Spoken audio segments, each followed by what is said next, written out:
Hello नमस्कार friends, स्वागत है आप सभी का हमारे यूट्यूब चैनल सफलता स्टडी में। देखिए फ्रेंड्स, यहाँ पर आपको SSC CHSL tyre first exam की तैयारी कराई जा रही है। हमारी मोस्ट एक्सपेक्टेड जीके की जो सीरीज चल रही है, आज क्लास नंबर 14 है। इसमें सभी महत्वपूर्ण प्रश्न लिए गए हैं जिनके आपके एग्जाम में आने की पूरी संभावना है। तो आप इस क्लास को लास्ट तक ज़रूर देखें, आपको सभी प्रश्न यहाँ पर बताए जाएंगे। और इससे पहले हमारी आ चुकी सभी 13 क्लास को एक बार चैनल की प्लेलिस्ट में जाकर ज़रूर देखें। उन सभी क्लास का लिंक आपको वीडियो के डिस्क्रिप्शन में भी दिया गया है, क्योंकि वहाँ पर भी आपको महत्वपूर्ण प्रश्न लिए गए हैं। तो आप एक बार उन क्लास को ज़रूर देखें। चलिए प्रश्नों की तरफ चलते हैं। देखिए, आप हमारे चैनल पर फर्स्ट टाइम आए हैं तो प्लीज़ चैनल को सब्सक्राइब कर लें और इस वीडियो को लाइक कर दें। यहाँ पर सबसे पहला प्रश्न लिया गया है कि धुआंधार जलप्रपात किस नदी पर है। तो ये धुआंधार जलप्रपात ये नर्मदा नदी पर है, जो कि अमरकंटक की पहाड़ी पर स्थित है। तो ध्यान रखेंगे। और ये धुआंधार जलप्रपात ये जबलपुर मध्य प्रदेश में स्थित है। तो आप इस प्रश्न को ध्यान रखेंगे कि धुआंधार जलप्रपात नर्मदा नदी पर जबलपुर मध्य प्रदेश में स्थित है। तो आपको सभी प्रश्न इसी प्रकार ध्यान से देखने हैं, आपको सभी प्रश्न इसी प्रकार से बताए जाएंगे। चलिए अगला प्रश्न देखते हैं। प्रश्न नंबर 2 लिया गया है कि भारत का सबसे बड़ा नौसेना हवाई अड्डा कौन सा है। तो देखिए, भारत का सबसे बड़ा नौसेना हवाई अड्डा सीबर्ड हवाई अड्डा है। तो यहाँ पर सीबर्ड आपका करेक्ट आंसर है। और ये कहाँ पर स्थित है? कारवाड़ कर्नाटक में स्थित है। आपको ये भी ध्यान रखना है, पूछ लिया जाता है कि भारत का सबसे बड़ा नौसेना हवाई अड्डा कहाँ पर है। तो ये कारवार कर्नाटक में स्थित है। अगला प्रश्न देखते हैं। देखिए, प्रश्न नंबर 3 लिया गया है, दूरदर्शन डीडी डायरेक्ट प्लस की फ्री टू एयर डीटीएच सेवा कब शुरू की गई थी। तो डीडी डायरेक्ट प्लस की फ्री टू एयर डीटीएच सेवा ये 16 दिसंबर 2004 से शुरू की गई थी। और इसके मुख्यालय की बात की जाए तो इसका मुख्यालय नई दिल्ली में है। आप मुख्यालय भी ध्यान रखेंगे कि डीडी डायरेक्ट प्लस का मुख्यालय नई दिल्ली में स्थित है। चलिए अगला प्रश्न देखते हैं। देखिए, प्रश्न नंबर 4 लिया गया है, कौन सी एकमात्र नदी है जो कच्छ के रण में जाकर गिरती है। तो देखिए, लूनी नदी एकमात्र नदी है जो कि कच्छ के रण में जाकर गिरती है। तो यहाँ पर लूनी करेक्ट आंसर है। तो आपको साथ में ये भी बताते हैं कि इसका उद्गम कहाँ से होता है। तो यह देखिए, इसका उद्गम जो है अरावली पर्वत के निकट नाग पहाड़ से उत्पन्न होती है, जो कि दक्षिणी पश्चिमी क्षेत्र में प्रवाहित होते हुए कच्छ के रण में जाकर मिल जाती है। तो आपको ध्यान रखना है कि अरावली पर्वत के निकट नाग पहाड़ से ये उत्पन्न होती है। और इसकी कुल लंबाई की बात की जाए कि लूनी नदी की कुल लंबाई कितनी है, तो इसकी लंबाई है 495 किलोमीटर। और राजस्थान में इसकी लंबाई 330 किलोमीटर राजस्थान में होकर गुजरती है। तो आपको यह भी ध्यान रखना होगा। चलिए अगला प्रश्न देखते हैं। देखिए, प्रश्न नंबर 5 लिया गया है, यह करंट अफेयर्स से प्रश्न है कि कावेरी जल प्रबंधन प्राधिकरण को अब आधिकारिक तौर पर किस मंत्रालय के अधीन लाया गया है। देखिए, कावेरी जल प्रबंधन प्राधिकरण को अब जल शक्ति मंत्रालय के अंतर्गत लाया गया है। तो यहाँ पर जल शक्ति मंत्रालय करेक्ट आंसर है। और देखिए, जल शक्ति मंत्रालय का भी हेडक्वार्टर नई दिल्ली में स्थित है। आप ध्यान रखेंगे। देखिए, करंट अफेयर से प्रत्येक एग्जाम में प्रश्न पूछे जाते हैं, तो आप हमारे टेलीग्राम ग्रुप से करंट अफेयर पढ़ सकते हैं। वहाँ पर आपको डेली करंट अफेयर्स और वीकली करंट अफेयर्स प्रोवाइड कराई जाती हैं, तो आप उन्हें जरूर पढ़ें। आप टेलीग्राम ऐप पर सफलता स्टडी हमारे चैनल को सर्च करके ज्वाइन कर सकते हैं। अगला प्रश्न देखते हैं। अगला प्रश्न यहाँ पर लिया गया है कि भारत के परमाणु कार्यक्रमों का पिता किसे कहा जाता है। तो देखिए, भारत के परमाणु कार्यक्रमों का पिता डॉक्टर होमी जहांगीर भाभा को कहा जाता है। तो यहाँ पर doctor Homi Jahangir Bhabha correct answer है। और देखिए, इन्होंने 1944 में नाभिकीय ऊर्जा पर अनुसंधान प्रारंभ किया था। तो आप ध्यान रखेंगे, प्रश्न पूछा जाता है कि नाभिकीय ऊर्जा पर अनुसंधान का प्रारंभ किया गया था। तो 1944 में किया गया था।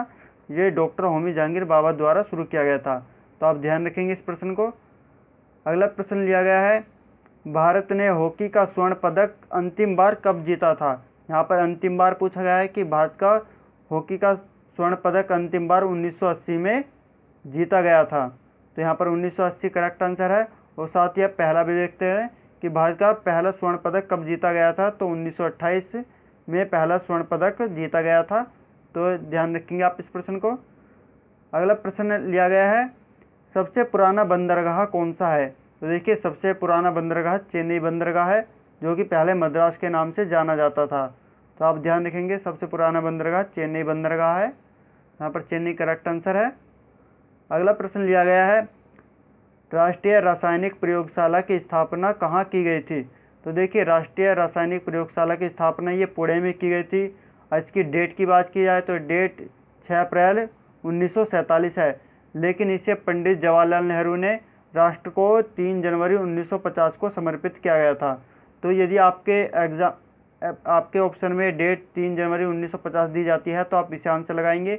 यह डेट नहीं दी जाती है तो इसकी देखिए इसकी स्थापना तो 1947 में हुई थी, लेकिन इसको राष्ट्र को समर्पित 1950 में किया गया था। तो आप ध्यान रखेंगे इस प्रश्न से बातों को। अगला प्रश्न देखते हैं। प्रश्न नंबर 10 लिया गया है कि स्वतंत्र भारत के प्रथम रेल बजट को किसने पेश किया था। तो स्वतंत्र भारत के प्रथम रेल बजट को जॉन मथाई ने पेश किया था। इन्होंने 1947 में रेल बजट को पेश किया था। और देखिए प्रश्न पूछ लिया जाता है कि प्रथम रेल अधिनियम कब निर्मित हुआ था। तो प्रथम रेल अधिनियम 1890 में निर्मित हुआ था। तो आप ये भी ध्यान रखेंगे। अगला प्रश्न लिया गया है, पहला पृथ्वी सम्मेलन कहाँ आयोजित हुआ था। देखिए पहला पृथ्वी सम्मेलन ये रियो डी जेनेरिया ब्राज़ील में आयोजित हुआ था और इसकी आयोजन की डेट है 3 जून से 14 जून 1992 में। तो ध्यान रखेंगे प्रथम पृथ्वी सम्मेलन ब्राज़ील में रियो डी जेनेरिया में आयोजित हुआ था और दूसरा पृथ्वी सम्मेलन जो हुआ था वो जोहान्सबर्ग दक्षिण अफ्रीका में आयोजित हुआ था 2002 में। तो आप ध्यान रखेंगे प्रश्न में पहला भी पूछा जा सकता है, पहला पृथ्वी सम्मेलन और दूसरा पृथ्वी सम्मेलन, तो आप दोनों को ध्यान रखेंगे। अगला प्रश्न देखते हैं। प्रश्न नंबर 12 लिया गया है कि Lal Bahadur Shastri national academy of administration कहाँ स्थित है। तो ये Lal Bahadur Shastri national academy of administration ये मसूरी देहरादून में स्थित है। राज्य की बात की जाए तो राज्य उत्तराखंड है। तो आप ध्यान रखेंगे उत्तराखंड राज्य में है। अगला प्रश्न लिया गया है, Netaji Subhash national institute of sports NIS Bharat में कहाँ स्थित है। तो Netaji Subhash national institute of sports ये पटियाला पंजाब में स्थित है, जो कि एक तो पटियाला पंजाब और दूसरा कोलकाता और तीसरा बेंगलुरु, 3 जगह स्थित है। तो पूछ लिया जाता है कितने स्थान पर स्थित है। तो 3 स्थान पर स्थित है, पहला पटियाला, दूसरा कोलकाता, तीसरा बेंगलुरु। तो आप ध्यान रखेंगे। अगला प्रश्न लिया गया है, यह करंट अफेयर से प्रश्न है कि हाल ही में प्रसिद्ध बॉलीवुड अभिनेता इरफान खान और ऋषि कपूर का निधन हुआ है, वे किस बीमारी से पीड़ित थे। देखिए हाल ही में इन दोनों अभिनेता का निधन हुआ है। इरफान खान की बात की जाए तो इनका 29 अप्रैल 2020 में निधन हुआ है। ये दोनों कैंसर से पीड़ित थे, कैंसर बीमारी से। उनकी जो बीमारी थी इरफान खान की वो है न्यूरो एंड्रोक्राइन ट्यूमर। और ऋषि कपूर जो है इनका 30 अप्रैल को निधन हुआ है। इनके एक दिन बाद ही इनकी बीमारी थी ल्यूकेमिया, ये ल्यूकेमिया नामक बीमारी से पीड़ित थे। ये दोनों बीमारी कैंसर से संबंधित है। तो आप ध्यान रखेंगे एग्जाम में पूछा जा सकता है कि किस बीमारी से पीड़ित है, तो आप ध्यान रखेंगे। अगला प्रश्न देखते हैं।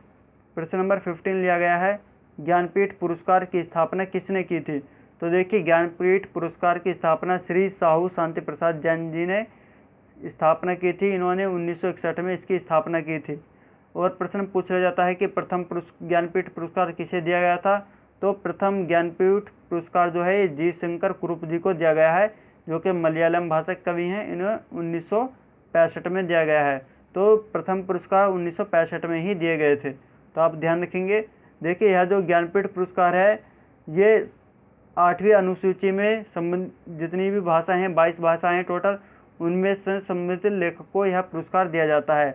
और 2019 में 55वां अवार्ड दिया गया था हाल ही में, जो कि अकित्तम अच्युतन नंपूतिरी को दिया गया था। ये भी मलयालम भाषा के कवि हैं। और देखिए प्रश्न पूछा जाएगा कि हिंदी में सबसे पहला पुरस्कार ज्ञानपीठ पुरस्कार किसे दिया गया था। तो हिंदी भाषा में सबसे पहला ज्ञानपीठ पुरस्कार ये कुंवर नारायण जी को दिया गया था। इन्हें 2005 में यह पुरस्कार दिया गया था।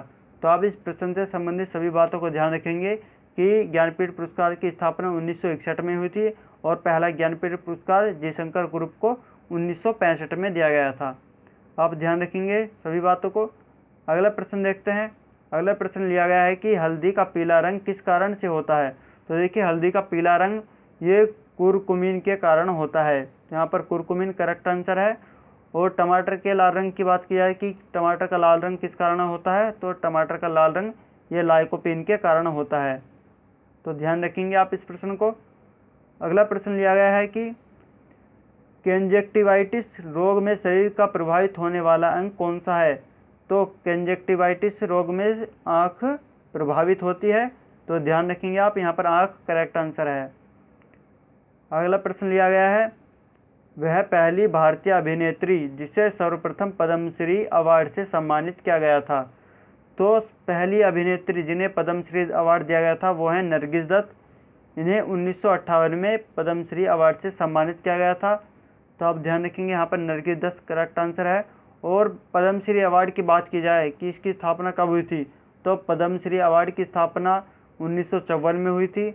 और हाल ही में 2019 में यह फिल्म की बात की जाए किस अभिनेता को दिया जाता है, तो मनोज वाजपेयी को यह पुरस्कार दिया गया था 2019 में।